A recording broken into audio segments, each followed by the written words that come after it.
Hi hello welcome to rose kitchen. ಇದು ಯೂಟ್ಯೂಬಲ್ಲಿ ನನ್ನ ಮೊದಲನೇ ವಿಡಿಯೋ ಆಗಿರುತ್ತೆ. ಪ್ಲೀಸ್ ಸಬ್ಸ್ಕ್ರೈಬ್ ಮಾಡಿ ಸಪೋರ್ಟ್ ಮಾಡಿ. ಇವತ್ತಿನ ರೆಸಿಪಿ ಬಂದು ರವೆ ಸಜ್ಜಿಗೆ. ಮನೆಯಲ್ಲೇ ಸಣ್ಣ ಪುಟ್ಟ ಪೂಜೆ ಇದ್ದಾಗ ನೈವೇದ್ಯಕ್ಕೋಸ್ಕರ ಈ ಸಜ್ಜಿಗೆನ ಪ್ರಿಪೇರ್ ಮಾಡ್ಕೋಬೋದು.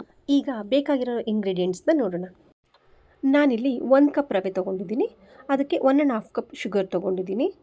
4 ಸ್ಪೂನ್ ತುಪ್ಪ, ಸ್ವಲ್ಪ ದ್ರಾಕ್ಷಿ, ಸ್ವಲ್ಪ ಗೋಡಂಬಿ, ಜೊತೆಗೆ ಏಲಕ್ಕಿ ಪುಡಿ. ಇದ್ರ ಜೊತೆ 1 ಕಪ್ ನೀರು ಮತ್ತು 1 ಕಪ್ ಹಾಲು ಬೇಕಾಗುತ್ತೆ. ಈಗ ರೆಸಿಪಿ ಹೇಗೆ ಮಾಡೋದು ನೋಡೋಣ. ನಾನಿಲ್ಲಿ ಒಂದು ಪ್ಯಾನ್ ತೊಗೊಂಡಿದ್ದೀನಿ. ಪ್ಯಾನ್ ಹೀಟ್ ಆದಮೇಲೆ 2 ಸ್ಪೂನ್ ತುಪ್ಪನ ಆ್ಯಡ್ ಮಾಡ್ಕೊತಾ ಇದ್ದೀನಿ. ಈಗ ತುಪ್ಪ ಕಾದ್ಮೇಲೆ ಅದಕ್ಕೆ ನಾವು ತೊಗೊಂಡಿರುವಂಥ ದ್ರಾಕ್ಷಿ ಮತ್ತು ಗೋಡಂಬಿ ಎರಡನ್ನೂ ಹಾಕಿ ಫ್ರೈ ಮಾಡ್ಕೋಬೇಕು. ಗೋಡಂಬಿನ ಗೋಲ್ಡನ್ ಕಲರ್ ಬರೋವರೆಗೂ ಫ್ರೈ ಮಾಡ್ಕೋಬೇಕು. ನಂತರ ದ್ರಾಕ್ಷಿನ ಆ್ಯಡ್ ಮಾಡ್ಕೊತಾ ಇದ್ದೀನಿ. ದ್ರಾಕ್ಷಿ ಮತ್ತು ಗೋಡಂಬಿ ಚೆನ್ನಾಗಿ ಫ್ರೈ ಆಗೋ ಥರ ಫ್ರೈ ಮಾಡ್ಕೋಬೇಕು. ಈಗ ದ್ರಾಕ್ಷಿ ಮತ್ತು ಗೋಡಂಬಿ ಚೆನ್ನಾಗಿ ಫ್ರೈ ಆಗಿದೆ. ಸೊ ನಾನಿವಾಗ ಇದನ್ನು ಬೇರೆ ಪ್ಲೇಟ್ಗೆ ಟ್ರಾನ್ಸ್ಫರ್ ಮಾಡ್ಕೊತಾ ಇದ್ದೀನಿ. ನೆಕ್ಸ್ಟ್ ನಾನು ಇದೇ ಪ್ಯಾನ್ಗೆ ಇದರಲ್ಲಿ ಉಳಿದಿರೋವಂಥ ತುಪ್ಪಕ್ಕೆ ನಾನು ತೊಗೊಂಡಿರೋವಂಥ 1 ಕಪ್ ರವೆನ ಆ್ಯಡ್ ಮಾಡಿ ಚೆನ್ನಾಗಿ ಹುರ್ಕೋಬೇಕು.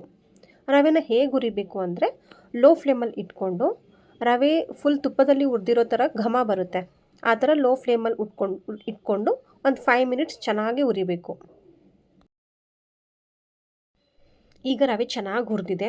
ರವೆ ಹುರಿಬೇಕಾದ್ರೆ ಚೆನ್ನಾಗಿ ಸ್ಮೆಲ್ ಬರ್ತಾ ಇದೆ, ತುಪ್ಪದಲ್ಲಿ ಹುರಿದಿರೋ ಥರ ಘಮ ಬರ್ತಾ ಇದೆ. ಸೊ ನಾನು ಇದನ್ನು ಈಗ ಬೇರೆ ಪ್ಲೇಟ್ಗೆ ಟ್ರಾನ್ಸ್ಫರ್ ಮಾಡ್ಕೊಳ್ತಾ ಇದ್ದೀನಿ. ನೆಕ್ಸ್ಟ್ ಸೇಮ್ ಪ್ಯಾನ್ಗೆ ನಾನು 1 ಕಪ್ ನೀರು ಮತ್ತು 1 ಕಪ್ ಹಾಲನ್ನ ಆ್ಯಡ್ ಮಾಡ್ಕೊತಾ ಇದ್ದೀನಿ. ಈಗ ಇದು ಚೆನ್ನಾಗಿ ಕುದಿ ಬರಬೇಕು. ಹಾಲು ಮತ್ತು ನೀರು ಚೆನ್ನಾಗಿ ಕುದಿ ಬಂದಾಗ ನಾವು ರವೆ ಹಾಕಬೇಕು. ಅಲ್ಲಿವರೆಗೂ ನೀರನ್ನ ಕುದಿಸ್ಬೇಕು. ಇವಾಗ ಇದು ಚೆನ್ನಾಗಿ ಕುದೀತಾ ಇದೆ. ಇವಾಗ ಇದಕ್ಕೆ ನಾವು ಹುರಿದಿಟ್ಕೊಂಡಿರೋವಂಥ ರವೆನ ಆ್ಯಡ್ ಮಾಡ್ಕೊಳ್ಳೋಣ. ರವೆನ ಸ್ವಲ್ಪ ಸ್ವಲ್ಪನೇ ಆ್ಯಡ್ ಮಾಡ್ಕೊಳ್ಳಿ, ಗಂಟಾಗಬಾರ್ದು. ಸೊ ಸ್ವಲ್ಪ ಸ್ವಲ್ಪನೇ ಹಾಕ್ಕೊಂಡು ಕೈ ಆಡಿಸ್ತಾ ಇರಬೇಕು. ರವೆ ಇವಾಗ ಜಸ್ಟ್ ಒಂದು 2 ಮಿನಿಟ್ಸಲ್ಲೇ ರವೆ ನೀರೆಲ್ಲ ಕುಟ್ಕೊಂಡು ಬಿಡುತ್ತೆ.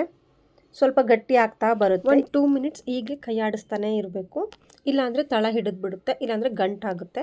ಸೊ ಈ ಥರನೇ ಕೈ ಆಡಿಸ್ತಾನೆ ಇದ್ದರೆ ಲೈಕ್ ಒಂದು 2 ಮಿನಿಟ್ಸಲ್ಲಿ ಗಟ್ಟಿ ಆಗುತ್ತೆ. ನೋಡಿ ಆಲ್ರೆಡಿ ಗಟ್ಟಿ ಆಗ್ತಾ ಬರ್ತಾ ಇದೆ. ನೀರೆಲ್ಲ ಇಂಗಿದ ಮೇಲೆ ಈ ಥರ ಕನ್ಸಿಸ್ಟೆನ್ಸಿ ಆಗುತ್ತೆ.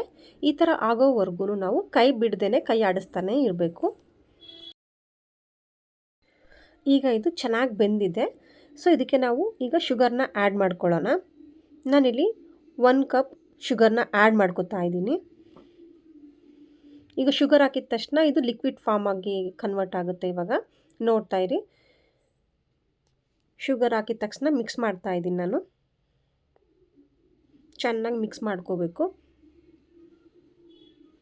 ಹಾಂ ನೋಡಿ, ಶುಗರ್ ಹಾಕಿದ ತಕ್ಷಣ ಮತ್ತೆ ಲಿಕ್ವಿಡ್ ಆಗುತ್ತೆ.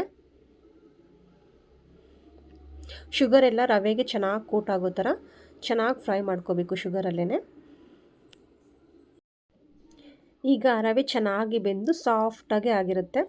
ಸಕ್ಕರೆ, ಹಾಲು ಮತ್ತು ನೀರು ಎಲ್ಲನೂ ಹಾಕಿದ್ದೀವಿ. ಸೊ ಸಾಫ್ಟಾಗಿ ಬೆಂದಿರುತ್ತೆ ರವೆ. ನೋಡಿ ಈ ಥರ ಆಗುತ್ತೆ. ನಾನಿಲ್ಲಿ ಹಳದಿ ಕಲರ್ ಹಾಕಿದ್ದೀನಿ ಸ್ವಲ್ಪ. ಅದು ಸ್ವಲ್ಪ ಮಿಸ್ ಆಗಿದೆ ಕ್ಲಿಪ್ ನಂದು. ನೀವು ಬೇಕಿದ್ದರೆ ಹಳದಿ ಕಲರ್ ಇಲ್ಲ ಕೇಸರಿ ಕಲರ್ ಯಾವುದಾದ್ರೂ ಹಾಕೋಬೋದು. ಬೇಡ ಅಂದರೆ ವೈಟ್ ಕಲರ್ ಕೂಡ ಮಾಡ್ಬೋದು. ನಾನಿವಾಗ ಇಲ್ಲಿ ಉಳಿದಿರೋ ಅಂಥ ಎಕ್ಸ್ಟ್ರಾ 2 ಸ್ಪೂನ್ ತುಪ್ಪ ಕೂಡ ಆ್ಯಡ್ ಮಾಡ್ಕೊತಾ ಇದ್ದೀನಿ. ಇವಾಗ ತುಪ್ಪ ಹಾಕಿದಷ್ಟು ಕೂಡ ಸಜ್ಜಿಗೆ ತುಂಬ ಚೆನ್ನಾಗಿ ಬರುತ್ತೆ. ಈಗ ತುಪ್ಪ ಹಾಕಿದ ಮೇಲೆ ಚೆನ್ನಾಗಿ ಮತ್ತೆ ಫ್ರೈ ಮಾಡ್ಕೊತಾ ಇದ್ದೀನಿ. ಚೆನ್ನಾಗಿ ಮಿಕ್ಸ್ ಮಾಡ್ಕೋಬೇಕು.